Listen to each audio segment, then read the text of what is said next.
ఆసరా పెన్షన్లు అర్హులందరికీ ఇస్తున్నామని గొప్పలు చెప్పుకుని పాలాభిషేకాలు చేసిన నాయకుల మాటలకు క్షేత్రస్థాయిలో పరిస్థితులకు పొంతన లేకుండా పోయింది. బ్రతికున్న వ్యక్తిని చనిపోయినట్లుగా చూపెట్టి ఆసరా పెన్షన్ తిరస్కరణకు గురైన సంఘటన పెద్దపల్లి జిల్లాలో చోటు చేసుకుంది.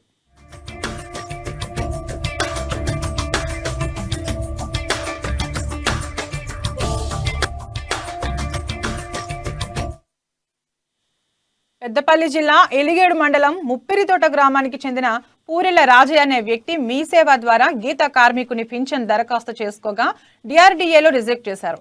ఆసరా పెన్షన్ కోసం అన్ని అర్హతలు ఉన్నా పెన్షన్ రాకపోవడంతో బాధితుడు ఎంపీడీఓ కార్యాలయంలో సంప్రదించాడు.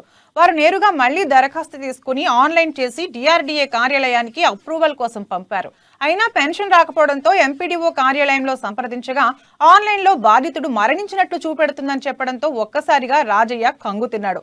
బ్రతికున్న వ్యక్తిని చనిపోయినట్లుగా చూపించడంపై అధికారుల తీరు పట్ల విమర్శలు వెల్లువెత్తుతున్నాయి. పెన్షన్ మంజూరు విధానం సరిగా లేకపోవడం, ఎవరు మానిటరింగ్ చేస్తున్నారో తెలియక ప్రజలు ఆపసోపాలు పడుతున్నారు. 2 నెలల లోపల నేను పింఛన్ కోసం దరఖాస్తు చేసుకుంటే వాళ్ళు అవుతుంది అనుకుంటే వచ్చారు సార్. మళ్ళీ రెండో విడతలు మళ్ళీ అట్లా అన్నారు.